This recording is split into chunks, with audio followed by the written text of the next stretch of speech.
जो FMCG sector है, अभय अग्रवाल साहब जो चमक रहे हैं, सबसे ज़्यादा रौनक दे रहे हैं, अच्छे-अच्छे रिजल्ट के सहारे, अच्छे डिमांड के सहारे, उनका फ्यूचर ठीक लग रहा है कि नहीं लग रहा अब ऐसे में? नहीं, देखिए अगर जैसा गौरांग भाई ने कहा, अभी ये एक एक्सपेक्टेशन है और वेदर को प्रेडिक्ट करना लोग ट्राई करते हैं, पर मुझे नहीं लगता कि कोई साइंस अभी तक बन पाया है despite all the space tech और नहीं लेकिन नहीं, नहीं लेकिन लेकिन इसमें अग्रवाल साहब मैं जोड़ूँगा कि ये 4-5 साल पहले की घटना थी जब मौसम विभाग का अनुमान सही नहीं होता था।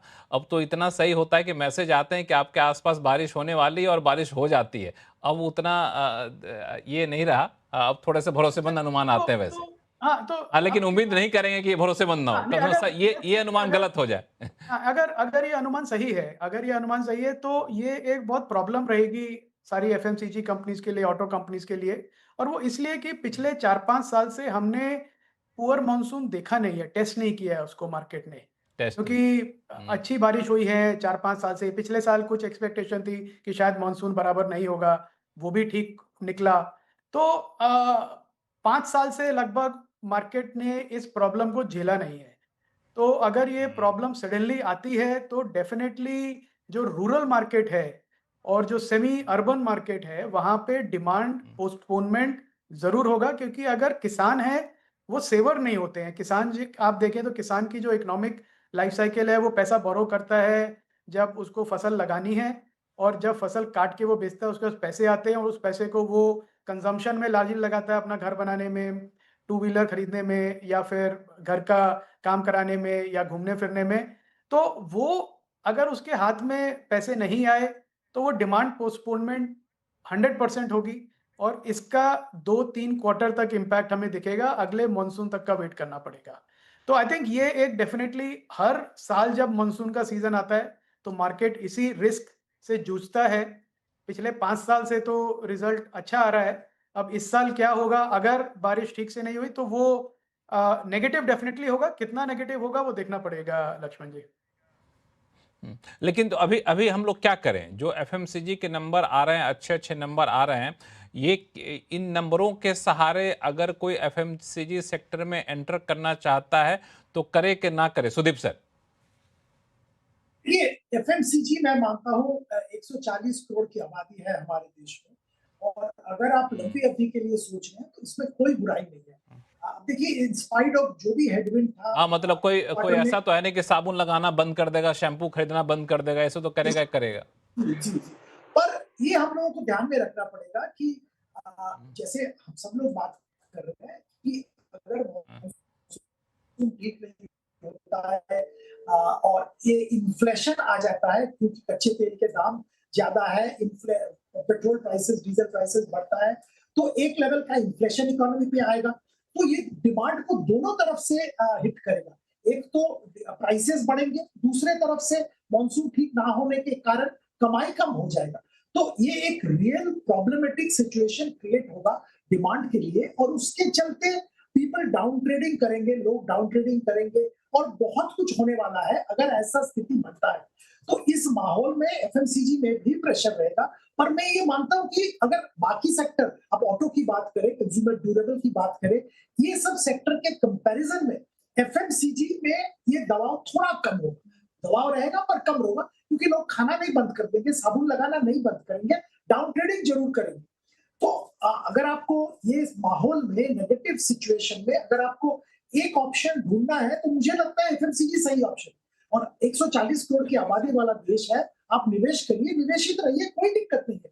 और अनफॉर्चुनेटली अगर आप देखेंगे एफएमसीजी सेक्टर में हमारे जो कंपनीज है, वेल एस्टैब्लिश्ड कंपनी, सदियों से काम कर रहे हैं, स्ट्रॉन्ग मैनेजमेंट है, अच्छे प्रोडक्ट्स है, एस्टैब्लिश्ड ब्रांड्स है, तो एक क्वार्टर अच्छा नहीं हुआ तो आगे चल के उनका नतीजा ठीक आएगा, परफॉर्मेंस ठीक आएगा, वैल्यूएशन भी ठीक हो जाएगा। तो घबराने की बात नहीं है, अगर आप एफएमसीजी में निवेशित है, निवेशित रहिए। अगर आप निवेश करना चाहते हैं इस टफ मार्केट कंडीशन में, FMCG can be a good sector.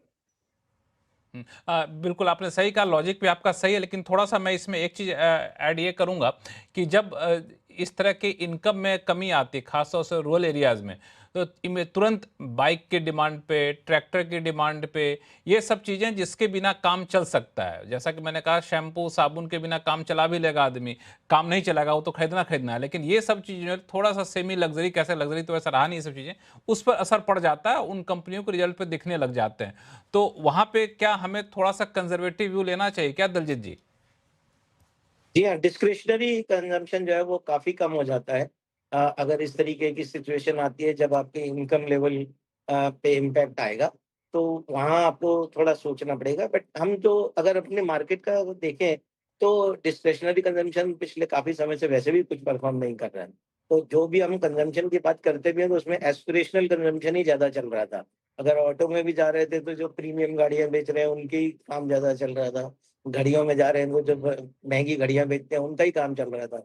तो ये जो स्टेपल वाला जो एफएमसीजी आपने बोला, जो स्टेपल वाला काम है, जो ये शैम्पू-वैम्पू, साबुन वाला, वो तो वैसे भी कोई ख़ास ऐसा ग्रोथ का आज भी यूनिलीवर के नंबर आए हैं, 6% ग्रोथ है। तो उसके लिए आप 60 टाइम, 80 टाइम मल्टीपल देने वाले हो, तो I don't know how much you will make money. तो पॉइंट ये था कि एस्पिरेशनल इनकम के ऊपर हम लोग जा रहे थे और हमारा देश भी उसी तरफ बढ़ रहा था कि हम लोग अब डेवलप्ड नेशन की तरफ बढ़ेंगे, तो लोगों का कंजम्पशन का तरीका, महँगी चीज़ें खरीदना, बड़ी चीज़ें खरीदना, वो सब पे चलेगा।